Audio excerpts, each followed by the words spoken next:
10, 9, ignition sequence start. 6.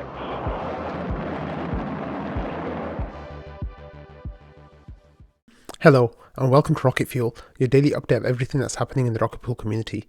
My name is Wack. Today is October 10th, and we've got an episode here for you today that's going to start with the voting. So it's back, and you are able to vote now for the RPIP 4.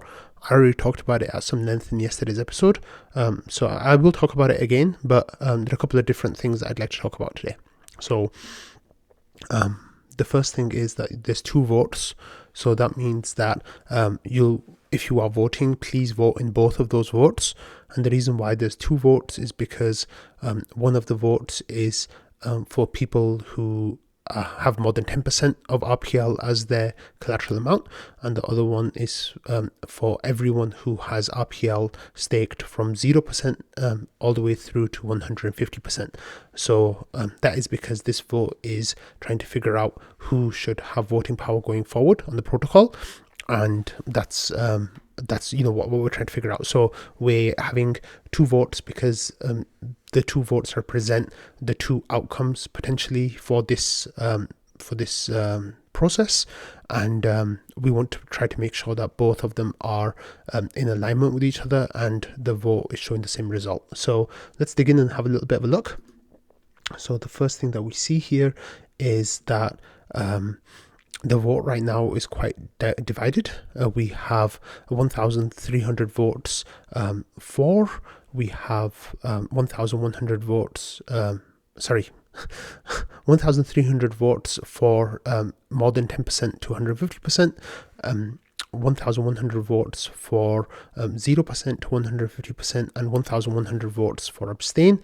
And this vote here is for all nodes. And then the other one here is for those who are from 10% to 150%, and we have 1,100 votes for 10% or more. Abstain is 752, and all nodes eligible is 605. So let's have a look to see who's voting how. It's kind of cutting off the bottom of the screen, but I can tell you what's going on. So let's start first of all with all nodes here. So I voted that it should be 10% to 150%.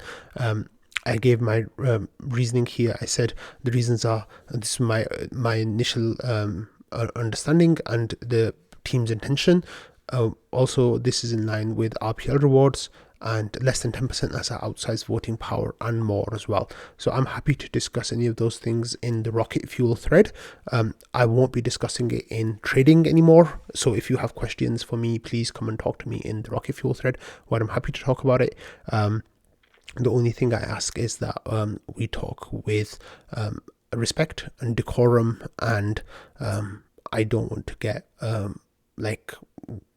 ganged upon in a sense. So if I feel like I'm overwhelmed by the discussion that's taking place, respect that I'll need a break and step back for a while before I'll come back and engage. Of course, I want to discuss all of this in good faith, and I want to make sure that people, especially those who have delegated to me, but the community as a whole, because I have such big voting power, like on the 10% plus vote, I've got 829 votes. Valdov has 752, and after that we have Ramana with 169. So there's a big change in voting power there. So I'm more than happy to explain my votes to the community, because I feel that's a responsibility as someone who has such a large weight of vote. However, I ask that people do it in a respectful way and in a patient way as well, because I'm only one person. So with that in mind, you can come and talk to me whenever you want. But one of the things I want to talk to you about is something that came out of a discussion this morning about Val's voting guide. So what happened is I was talking to people in trading, and they were not happy with the way that I voted, which is perfectly fine. And they said that what I should do is explain to people how they can override my vote. So if we look at this document that Val made, the link to it is in the description below, of course. It's a really great document that kind of just shows you how there are different ways of voting in in the Rocket Pool vote. And as you can see on the screen, there's something here with override. So the way the override works means that if you have delegated your vote to me, then that is fine. If you're not happy with the way that I have voted, what you can then do, or not just me, or anyone has voted, right? Like if you've delegated your vote to me or Val or even Ramana or whoever else, it doesn't make a difference, or object, you can go here to this document and kind of read about how to vote your way anyway. And there's some really good information in here about doing that. So what you would do is, if you have voted yourself in the past and you've set up a vote address, then you would link to the snapshot website with that address. If you have not voted in the past before, then you'd have to use your node address to vote, and you'd have to import your keys into a hardware wallet. Please do not import your keys into MetaMask or any other kind of browser wallet. Don't let your withdrawal keys ever touch the internet, because that's really bad. So yeah, but here you can learn how to override a vote on this. If you feel like you want to delegate away from me, if I'm the person that you've delegated to and you want to delegate away from me, here there's instructions on how to delegate your power to someone else, or delegate it to your own address as well. So those are all the things that you can do. If you are happy with the way that I am voting, please don't delegate more power to me. I'm already really powerful and it's a lot of responsibility.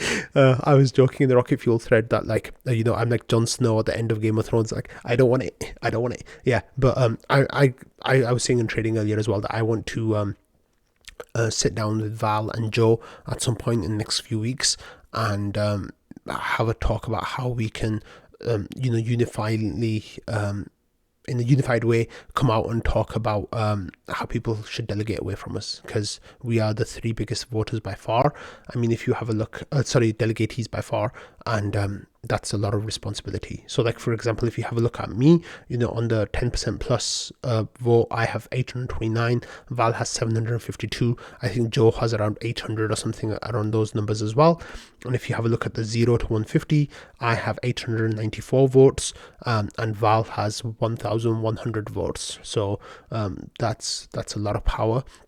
And then after that, you have Ramana and Object, who are 357 and 288. So there's a big gulf there of voting power difference. So it'd be nice to maybe eventually work towards finding a path to dividing that out. So yeah, that's enough about the vote now. Like I said, I'm happy to talk about it in the Rocket Fuel thread on Discord. But please understand that I'm just one human being. I don't want to get dogpiled, so do it in a respectful way, and I'm happy to talk about it, but let's keep it polite and let's keep it respectful, because I think we're all voting with the intention of what we think is best for Rocket Pool going forward, and how we think that what we want to do that together. So if we understand that we're all acting in good faith and we all want what's best for Rocket Pool, then I think that's a good starting position for any discussion that takes place, but especially this one. Okay, moving on to some real news now. Finally, we have this post. ETH Staker said, "Good morning. You can now stake any amount of ETH through Ledger Live app with Rocket Pool and with Kiln Finance. Super excited to see Ledger supporting diversification of staked ETH."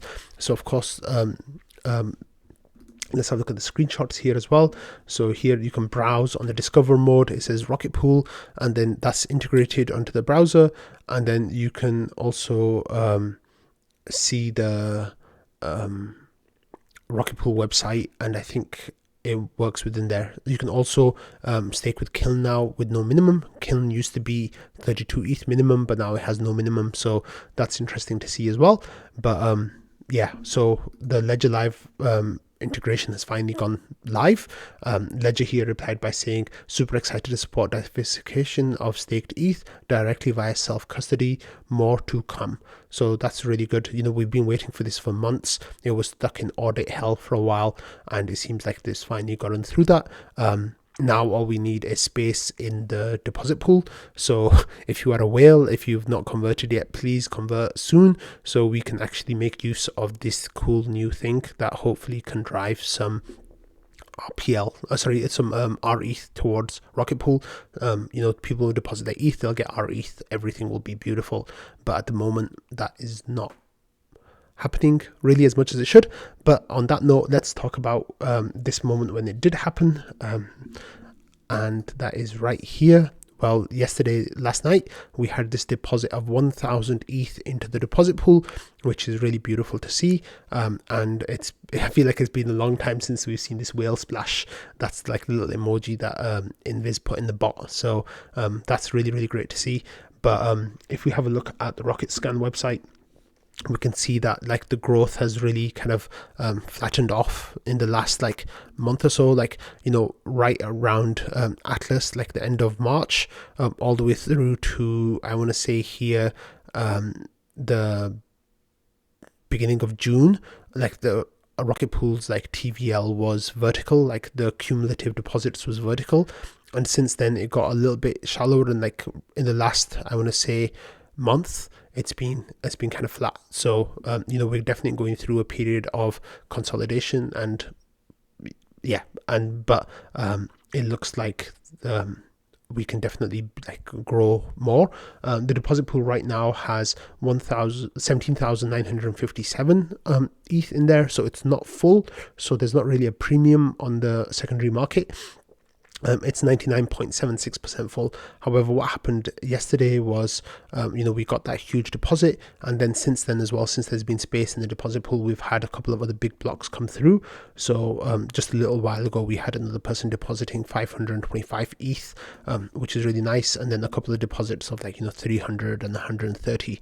So on the daily frame, that puts us at 2,000 ETH. Today, 1,985, which is the best day that we've had since September 6th. So it's been over a month since we had like 2,000 ETH deposited into the deposit pool. However, as you can see, like in this last week, there have been some nice days of, like over 1,000 deposits, 1,000 ETH deposits. But in the weekly sense, it looks like we bottomed over here in the fourth week of September. But since then, the growth hasn't been huge. I just hope that, we get some of those 9,000 or 10,000 mini pool 16s swapped over to LEB 8s. And then we can get another nice burst of rETH growth, which would be really nice. Another thing that happened over this morning that I really like to see as well was somebody swapped 1,142 ST-ETH, which is Lido's ETH, into Rocket Pool's rETH. That they did that through CarSwap, which was really wonderful to see. So I'm hoping to see a lot more of these as well. It'll be nice to see people leaving Lido and coming towards Rocket Pool. I always welcome those people. So it looks like, if we do look at the rETH overall, we're at around that 530,000 mark. It's hard to find that number on RocketScan now. It used to be that you could find it quite easily, but I think, it's not. It's hard to find now. So I'll try to dig up that number. I think it's on the Discord. You can use the TVL command to see how much rETH there is. But I'll get that number. I think it was like 540,000, somewhere around that number. So I'll find out that information and share it all with you all soon. And some other news now, we had a community meetup yesterday that took place in Philadelphia. So I'm not going to say who these community members are. It's quite easy to go and find out who these people are. But just because, I don't want to dox anyone or anything like that. But some of the people who we've seen their faces of course, there's Mav with a beautiful mustache and nice long hair now, looking really handsome. Next to that, Patches is in the middle, and then on the right we have Jasper. So it's really nice that people from the Rocket Pool community were able to meet up in Philadelphia, and I was super jealous and had a huge amount of FOMO, because that's a really, really cool group of people. And everyone who met up there yesterday is people that I've met in real life before, and except one person, and I would really like to meet that one person, but hopefully it'll happen soon. But that looked like it was a really nice meetup, so yeah, I'm jealous. Okay, next I'm going to finish the episode with a couple of things that are not necessarily related to Rocket Pool. So here is one from ETH Research Bot, and they're saying how optional non-KYC validated metadata can improve staking decentralization. So here there's kind of an article about it, which is really interesting, and I think you should go give it a read. I'll explain like M5 summary to you all. It says this article discusses how allowing validators self-certify their affiliation to a staking pool can improve decentralization in staking. It proposes the use of validated metadata that is legible to the Ethereum protocol, which can help identify large staking entities that falsify their affiliation information. The article also explores the potential benefits and challenges of implementing this proposal. So, of course, people would be putting their information on the node that is provable, and that would show who they are and what they're doing. But that is, I think, an interesting idea that people want to explore. And finally, I'm going to finish with this post here from Mike, who says the magnitude and direction of Lido attack vectors. And it's a really interesting article because it